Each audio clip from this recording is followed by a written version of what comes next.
I was completely taken aback when my husband abruptly stated that unless the ownership of our house was transferred to his name, he would consider a divorce. This house is more than just a building to me. It's a treasure chest of precious family memories, and the thought of losing it is unbearable. Despite my deep emotional attachment to our home, my husband's threat felt like a manipulation of my sentiments. In my distress, I turned to my father for support. My name is Patricia, and I'm a 32-year-old full-time housewife. I've devoted my life to managing our household since marrying Terry 3 years ago. I left my job to fully support our home life, while Terry has been the primary earner. Our life, however, took a difficult turn following the death of Terry's father, which unexpectedly led to his mother moving in with us. The news of her arrival was sprung on me just a day in advance, which was disconcerting enough. And just when I was trying to adapt to this sudden change, Terry nonchalantly mentioned that my mother would also be moving in the very next day. He dropped this news casually as he came home from work, asking me to make the necessary preparations. I was stunned. I had assumed her visit was just that, a visit. But no, she was here to stay, and the decision had been made without any consultation with me. Upon her arrival, my mother-in-law walked in with an air of dissatisfaction. She immediately questioned why I hadn't picked her up from the station, chiding that it was common sense to do so given her journey. Caught off guard, I explained that I hadn't known her exact arrival time, to which she retorted that I should have called to check. Her remarks were sharp. "You're so thoughtless," she scolded, adding, "This is why they say some daughter-in-laws are useless and inconsiderate." Despite being a guest, she settled heavily onto the sofa, her displeasure evident. From the moment she walked in, she acted as if she owned the place. I was astounded. From that day on, her snide remarks grew even more frequent and biting. Each morning, as soon as my husband Terry left for work, she began her barrage. "Patricia, why are you just sitting there? Do the dishes. You should have finished the laundry this morning. That's just common sense." I would apologize and tell her, "I'll do the laundry once the dishes are done." She'd snap back, "You have the wrong priorities. In my house, it was a rule to do laundry right after breakfast. Haven't your parents taught you not to make excuses?"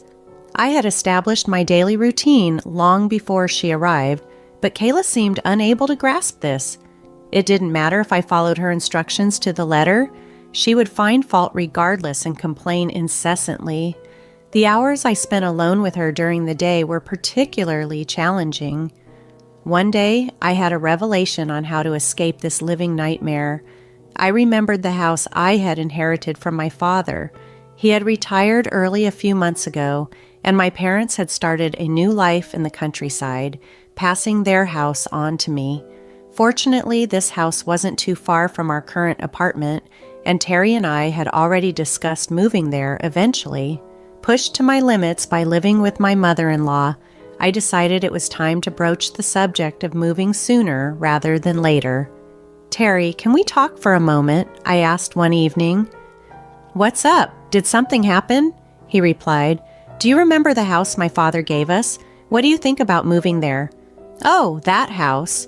We did talk about moving there someday. Why the sudden decision?" "Well, I've been having some difficulties with your mother. She might not have mentioned anything, but I can't bear living with her anymore. That's why I'm seriously considering moving. Considering the new place isn't too far, I suggested we move there, allowing your mother to stay in the current apartment." Surprisingly, Terry agreed to the move. After informing Kayla, we decided to make the move a week later. Honestly, I anticipated some opposition from her, but she accepted our decision with a big smile. "Goodbye, Terry and Patricia. I'm so sorry for the sudden decision to move," she said cheerfully. "Don't worry about it," Terry replied, relieved. "It's generous of your dad to have given us the house," Kayla remarked with a smile. "Thank you, and come visit us sometime soon. Of course, We're not that far away, and I'd love it if you came to visit us regularly, too," she added, her voice filled with a hopeful expectation. "I will," I promised her. After wrapping up our conversation, my husband and I moved to our new home. I felt a wave of relief wash over me, thrilled at the thought that I would no longer have to tolerate Kayla's biting remarks. In our new home, I could finally live freely, setting my schedule and routines. Initially, I had been worried about how Kayla might react, but discussing the move with Terry had calmed my nerves. However, this newfound peace was short-lived. Even though the distance from my mother-in-law allowed me to reduce my stress levels, Terry began coming home late. It wasn't just occasional late nights. There were entire nights when he didn't come home at all. He defended his actions by saying he was concerned about his mother, but his frequent unannounced absences began to disrupt my life significantly. This can't continue, I thought to myself. One day, I decided it was time for a serious conversation. "Terry, you've been coming home really late these days, and sometimes you don't come home at all." "Is that so?" he replied casually. "I'm just worried about my mother." "That's not the issue here," I responded firmly. "At the very least, you should inform me beforehand if you're going to be late so that I don't wait up for you or prepare dinner unnecessarily. Since you're a housewife and you're always at home, you can just eat the leftovers for lunch the next day, right?" he suggested thoughtlessly. "So you're implying I should just accept everything silently because I'm a housewife? Are you saying we shouldn't even discuss this?" "Isn't it true? Housewives just have it easy at home," he retorted, which shocked me. "What are you even saying?" I countered, hurt and frustrated. "Besides, I'm concerned about leaving my mother alone. Amy will be coming back soon, and I need to discuss some things with her." "Wait, Amy is coming back? What do you need to discuss with her?" Curious and increasingly anxious, I pressed him for more information. "We're moving Amy in here to live with us. She's always wanted a big house like the one she had abroad. That's why I thought it would be a good idea to let her stay in this house," Terry explained nonchalantly. "What?" I exclaimed, completely taken aback by the sudden news. "Is my sister-in-law going to live in our house?" I was overwhelmed, struggling to process this unexpected turn of events. I had just begun to enjoy a reprieve from Kayla's relentless critiques when a new challenge presented itself. My husband announced that his sister Amy was going to live in our house. I was stunned. This house wasn't just any property. It was the home I inherited from my father, and it felt entirely wrong to just hand it over.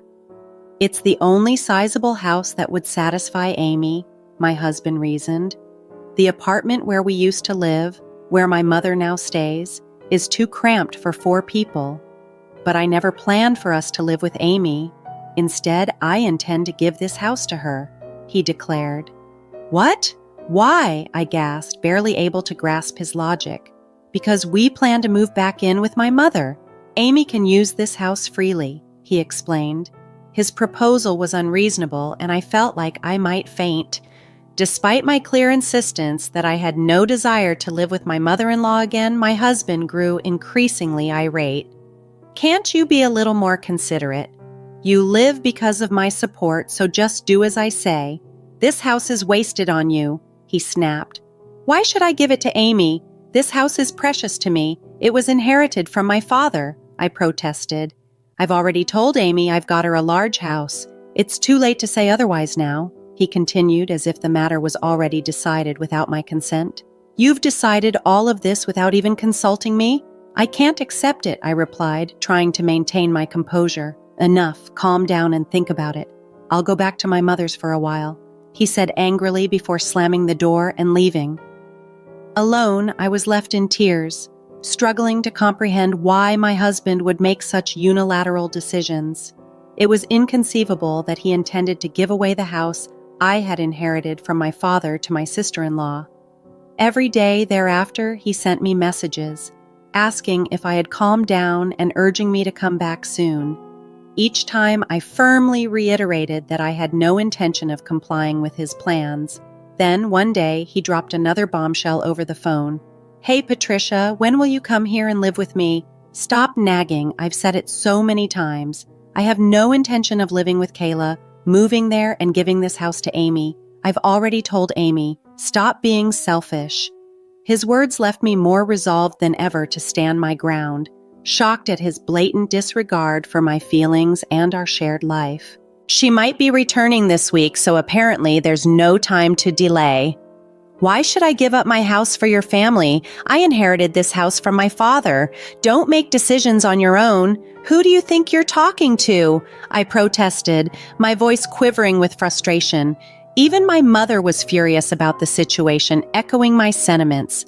"That's not my problem. You're ignoring my feelings," I responded firmly. My husband let out a heavy sigh over the phone, his frustration palpable. Then, he said something that shook me to the core. "If you can't listen to me, then let's get a divorce. Hand over the house to Amy and leave by tomorrow." At that moment, any remaining affection I had for my husband evaporated. The idea of him using divorce as a threat, without any regard for my feelings, was utterly despicable. I couldn't possibly forgive him for wielding such a threat. With a tone laced with arrogance, he continued, "Listen, if you don't leave by tomorrow, I'll divorce you. That's it." "Wait, are you serious?" I asked, incredulous. "Of course I am. You don't have a choice. What will you do if you, a housewife, get divorced? You can't survive," he taunted. "Enough. I get it," I said sharply. "Hurry up and move over here. My mother is looking forward to disciplining you." He hung up the phone with a tone of confidence, assuming I would comply. After that call, I was resolute. I decided to seek help from my father to devise a plan. By the next day, everything was ready for my move. I replied calmly when he inquired, "By the way, I'm curious, when will Amy be back?" "She'll be back tomorrow." "Why are you so obsessed with Amy?" he questioned, a hint of suspicion in his voice. "Between you and me, she seems to have made quite a sum from stock investments," I mentioned casually. "I see. So, if you provide her with a house, maybe you can ask for financial help," he suggested, trying to rationalize his stance. "That's so like you," I retorted. "Anyway, you need to leave that house by today. It's inconvenient for all of us." "Don't worry, I've already moved," I stated coolly. "What do you mean?" My husband seemed genuinely surprised. "I knew it. You don't want to divorce me, do you?" "Naturally, without an income, you can't survive," he claimed, still underestimating my resolve and independence. "All of this is coming to an end. We're still legally married, and that's the only reason we're even having this conversation now," I told him, my voice steady and resolute. "Wait, what?" "I can only think about divorce now," I added, clearly shocking him with my directness. "You promised to move out of that house and live with me, but you've already moved?" "What are you saying?" he stammered, his voice laden with confusion and rising panic. "Of course, I won't live in a house with a husband who decides everything on his own and a domineering mother-in-law. Why are you including me in your plans for Amy?" I retorted. "You promised to move out for Amy," he tried to argue, clinging to his previous demands. "I said I've already moved, didn't I? Enough with the jokes. Where are you now?" he asked, his tone becoming increasingly panicky, clearly losing his composure. "I'm at my parents' house. I moved to their rural home. I don't plan on returning to where you are," I explained calmly, delivering the news that I knew would unsettle him further. "You should have told me that sooner," he replied, a hint of relief but also frustration in his voice. "If you truly want to give the house to Amy, here's the deal. It's on the market for $520,000. Buy it for that amount and then hand it over to her," I stated firmly. "Are you joking? I'm serious. The house was still in my father's name, so I asked him to sell it," I continued, clarifying my actions and intentions.